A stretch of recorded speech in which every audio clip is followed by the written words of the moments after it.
Em nome do Pai, do Filho e do Espírito Santo. Amém. O anjo do Senhor anunciou Maria e ela concebeu do Espírito Santo. Ave Maria, cheia de graça, o Senhor é convosco. Bendita sois vós entre as mulheres, e bendito é o fruto do vosso ventre, Jesus.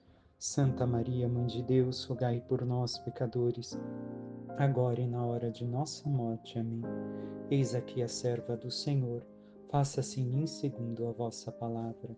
Ave Maria, cheia de graça, o Senhor é convosco. Bendita sois vós entre as mulheres, bendito é o fruto do vosso ventre, Jesus. Santa Maria, Mãe de Deus, rogai por nós, pecadores, agora e na hora de nossa morte. Amém. E o Verbo divino se fez carne e habitou entre nós. Ave Maria, cheia de graça, o Senhor é convosco. Bendita sois vós entre as mulheres, e bendito é o fruto do vosso ventre, Jesus. Santa Maria, Mãe de Deus, rogai por nós, pecadores, agora e na hora de nossa morte. Amém. Rogai por nós, Santa Mãe de Deus, para que sejamos dignos das promessas de Cristo. Oremos, infundi, Senhor, em nossas almas a vossa graça, como vos pedimos, para que nós, que pela anunciação do anjo viemos a saber o mistério de vossa encarnação, paixão e morte de cruz, cheguemos um dia à glória eterna dos céus, pelo mesmo Cristo, Senhor nosso. Amém. Caríssimos irmãos e irmãs, hoje celebramos a terça-feira da primeira semana do Advento e também a memória litúrgica de São Francisco Xavier.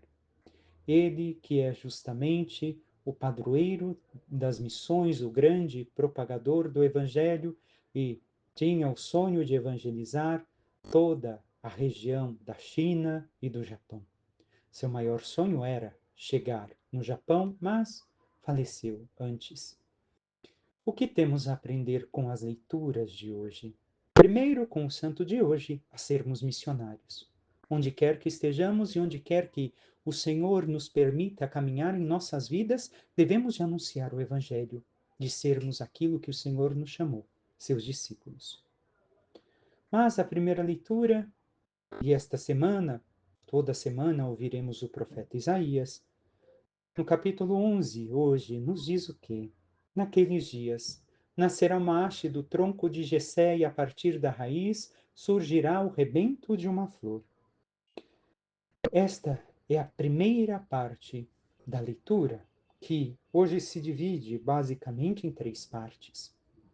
Esta única frase nos fala justamente de um rei humilde, na imagem do nascimento da haste de um tronco cortado.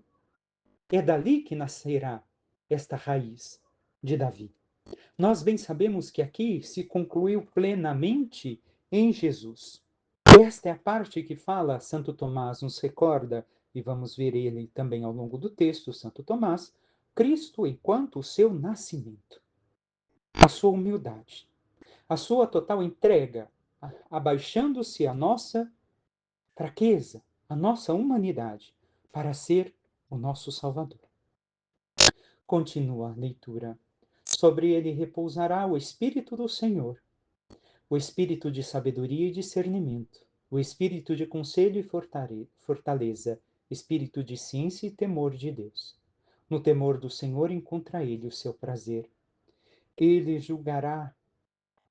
não julgará pelas aparências que vê, nem decidirá somente por ouvir dizer, mas trará justiça para os humildes e uma ordem justa para os homens pacíficos. Fustigará a terra com a força da sua palavra e destruirá o mal com o sopro dos lábios. Cingirá a cintura com a correia da justiça e as costas com a faixa da fidelidade. Aqui já começamos a ver, nesta segunda parte, justamente que ele estará cheio do Espírito Santo. Este mesmo Espírito do Senhor derramado sobre alguns, sobre Davi, sobre Moisés, sobre os juízes. Ele terá os dons do Espírito Santo aqui enumerados em 6, porque ainda para nós existe um sétimo que sai do temor de Deus, que é a piedade. E nestes 6 dons do Espírito Santo, os 2 últimos, a ciência, que é o conhecimento, e o temor de Deus, tem a ver com a vida religiosa. E os primeiros com a vida humana, com o caminhar para Deus, mas enquanto a integridade humana, enquanto aquilo que devemos de fazer, o Senhor nos dá a sua fortaleza, o discernimento, a sabedoria, o conselho, e assim será este rei. Mas recordemos, nós somos os membros do corpo místico de Cristo, nos diz São Paulo. E se isso se realizou plenamente do Senhor, também deve de ser uma realização de alguma forma em nossas vidas. Estes mesmos dons devem de se manifestar em nós. E, como encerra no versículo 3 ao início, o versículo 2 encerra no início do versículo 3, no temor do Senhor encontra ele o seu prazer. Temor do Senhor. O que é o temor do Senhor? É o medo? Não. É justamente o amor ao Senhor, o receio de ofender a pessoa amada. É nisso que se encontra o prazer, em agradar a quem se ama, em agradar, no nosso caso, a Deus. Nós encontramos no temor a Deus o prazer de nossas vidas. Ou estamos vivendo o prazer de nossas vidas em tantas outras coisas que não isso? Cabe-nos questionar em relação a isso. O prazer de nossa vida, e isso nos mostram os santos, inclusive também São Francisco Xavier. O prazer de sua vida foi temer ao Senhor, em realizar as suas obras, em amá-lo cada vez mais, em corresponder ao seu amor. Também eu e você, meu irmão, minha irmã, temos o prazer de nossas vidas neste amor verdadeiro e autêntico ao Senhor. E diz que o Senhor, o que fará, não julgará segundo as aparências. Também nós não julgamos segundo as aparências? Ou por aquilo que ouvimos dizer, como diz o texto? Mas sim, buscamos a santidade para os humildes e uma ordem justa para os pacíficos. Cabe a nós, enquanto membros do corpo místico de Cristo, também termos isso presente em nossa vida de santidade, o que muitas vezes não acontece. Versículo 5 nos fala: cingirá a cintura com a correia da justiça, a santidade, as leis do Senhor, a obediência a Deus, e as costas com a faixa da fidelidade. Temos nos caminhado com essa cintura, porque a cintura, o amarrar essa correia, simboliza o quê? Estarmos preparados para o caminho. Estamos caminhando na santidade de Deus, na justiça de Deus, na fidelidade a Deus, em fidelidade a Ele em nossas vidas. E segue ainda, do versículo 6 ao 9. O lobo e o cordeiro viverão juntos, e o leopardo deitar-se-á ao lado do cabrito. O bezerro e o leão comerão juntos, e até mesmo uma criança poderá tangê-los. A vaca e o urso pastarão lado a lado, enquanto suas crias descansam juntas. O leão comerá palha como o boi. A criança de peito vai brincar em cima do buraco da cobra venenosa. E o menino desmamado não temerá pôr a mão na toca da serpente. Não haverá danos nem mortes por todo o seu santo monte.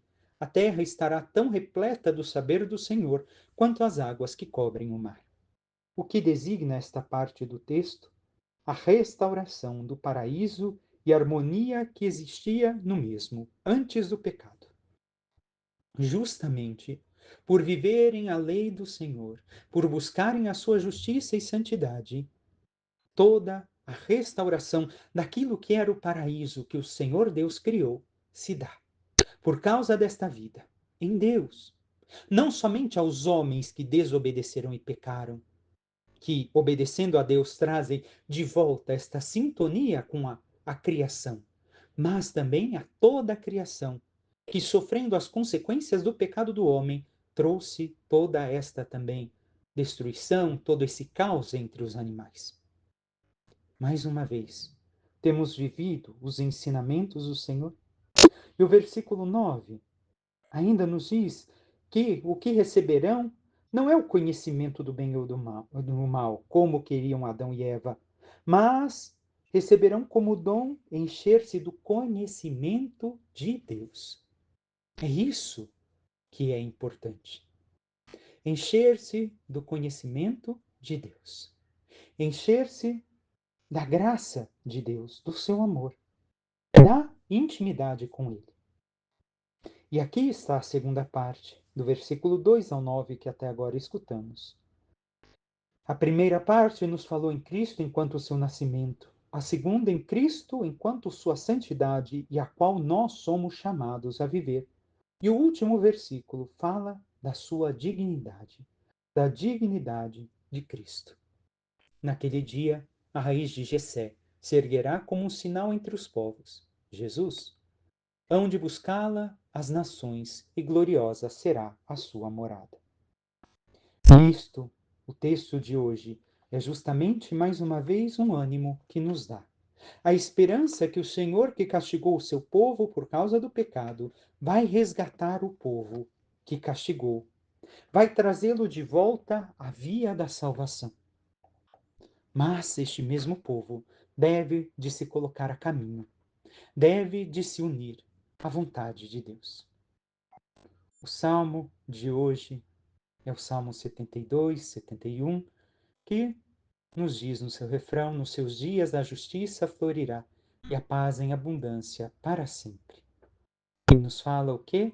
Dai ao rei vossos poderes, Senhor Deus, vossa justiça ao descendente da realeza. Com justiça ele governe o vosso povo, com equidade ele julgue os vossos pobres.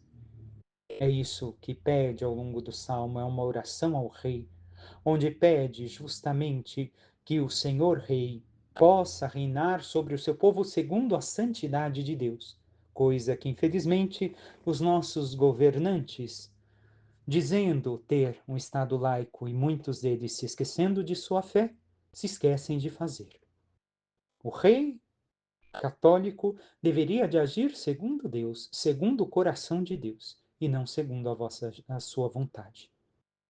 Assim, o texto inteiro do Salmo fala da realeza de Cristo, aonde na nossa vida, mas nós devemos de optar em viver sob o reinado de Cristo e não sob o reinado do mal e do mundo e do pecado. A escolha é nossa. O evangelho de hoje não escutamos Mateus, mas sim Lucas.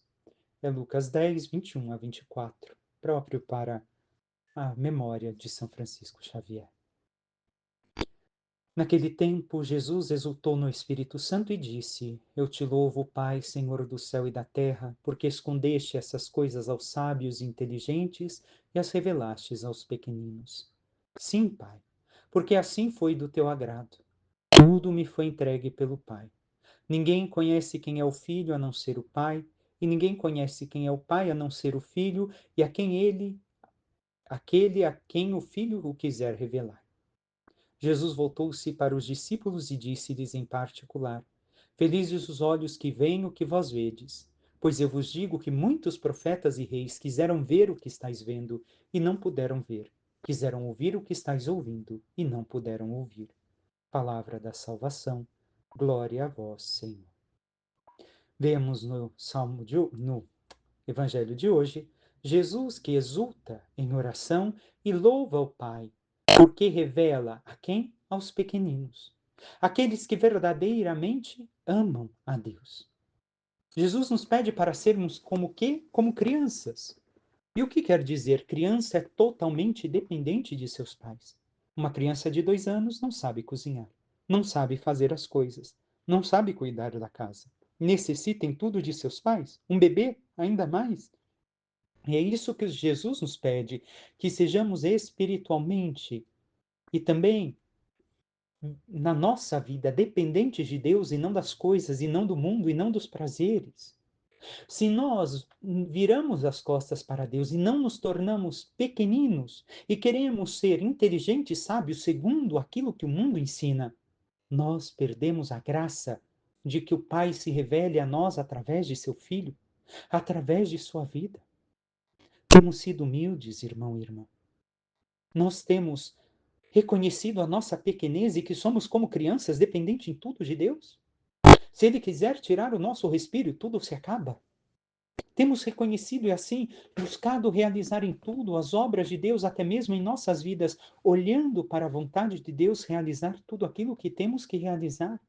Ou fazemos simplesmente como ato humano automático, como um robô? E ainda, diz o que Jesus mais adiante, afinal do Evangelho? Felizes, ou seja, bem-aventurados. Mais uma bem-aventurança, recordemos, não são só 8 ou 9. Felizes, bem-aventurados os olhos que veem o que vós vedes. Ah, mas foram os discípulos, os apóstolos. Não, também nós. O que nós vemos? Nós vemos que já se concretizou, já se realizou a salvação de Deus para conosco. Jesus entregou sua vida por nós. Jesus se encarnou.